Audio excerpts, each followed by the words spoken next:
Inilah juru selamat dalam agama Buddha. Keselamatan dan kebebasan dalam Buddha Dhamma bukanlah hal sederhana sebagai pencapaian kehidupan di alam surga semata. Keselamatan dalam Buddha Dhamma merupakan terbebasnya suatu makhluk dari putaran arus kelahiran dan kematian, samsara, yang penuh dukkha, kepiluan, kesedihan dan ratap tangis. Keselamatan sedemikian ini hanya akan dicapai saat suatu makhluk, dalam hal ini seseorang manusia, merealisasi nibbana. Pencapaian nibbana memang tujuan yang paling jauh untuk mencapai keselamatan. Tetapi kita juga harus bisa terhindar dari kelahiran ulang di alam menderita. Ini merupakan tujuan untuk memperoleh keselamatan yang lebih dekat dari nibbana.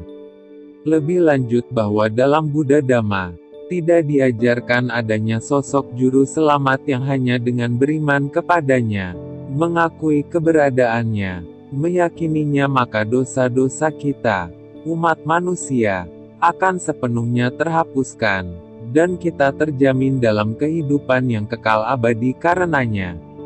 Mencari keselamatan dalam agama Buddha bukan dengan memajang ornamen Buddhis di berbagai sisi rumah, membuat tato di badan berupa simbol-simbol Buddhis agar terhindar dari mara bahaya, atau pergi ke tempat-tempat keramat, dan membawa jimat.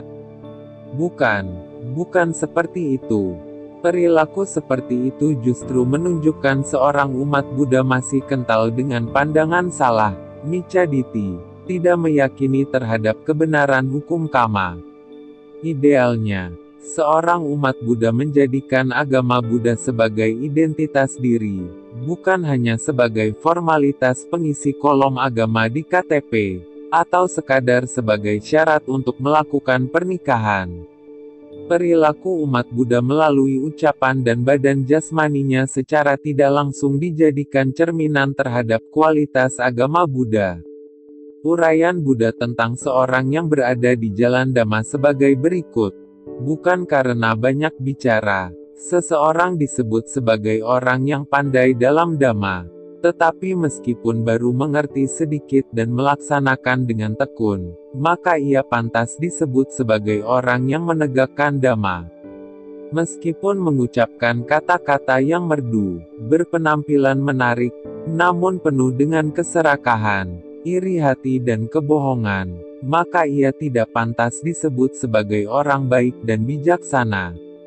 Para Buddha hanya mengajarkan, membimbing dan menunjukkan sang jalan, Dhamma, namun, kita sendirilah yang harus berusaha, menempuh jalan yang telah ditunjukkan. Seseorang yang melangkah di jalan Dhamma akan terbebas dari belenggu mara. Ketika kita mempraktikkan Dhamma dalam kehidupan sehari-hari sekalipun masih belum bisa menembus Dhamma, mencapai pembebasan. Dalam kehidupan ini juga, setidaknya sebagai ganjaran lainnya adalah kita akan terlahir di alam-alam bahagia, terhindar dari alam-alam menderita. Dengan demikian, siapakah yang menjadikan hidup kita selamat? Siapakah yang menjadi pelindung diri kita? Siapakah yang menjerumuskan kehidupan kita ke dalam penderitaan yang terus-menerus? Tentu saja, yang bertanggung jawab atas itu semua adalah diri kita sendiri. Keselamatan dan kesucian tidak didapatkan dari suatu kekuatan eksternal, makhluk adi duniawi, atau suatu hal di luar diri kita sendiri. Oleh diri sendiri kejahatan dilakukan. Oleh diri sendiri pula seseorang menjadi suci. Suci atau tidak suci tergantung pada diri sendiri. Tak seorang pun yang dapat mensucikan orang lain.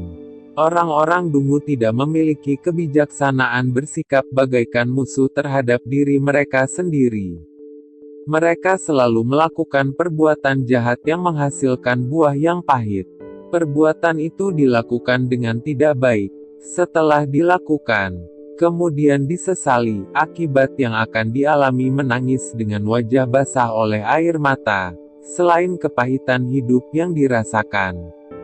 Tetapi perbuatan baik yang dilakukan dengan baik, setelah dilakukan, Tidak disesali, akibat yang akan dialami adalah penuh kegembiraan dengan pikiran bahagia. Kita harus mempunyai pengertian yang jelas dan benar mengenai keselamatan, yaitu keselamatan kita adalah keselamatan yang sifatnya aktif. Aktif di sini berarti dituntut untuk mengerti apa yang harus dilakukan agar menuju ke keselamatan itu. Perilaku yang sesuai dengan Dhamma, ucapan yang terkendali dan batin yang tenang akan menjadikan tabungan, bala tentara, pelindung yang ampuh dimanapun kita pergi. Menjadikan diri kita selamat di dunia ini maupun kehidupan setelah kematian. Sekian.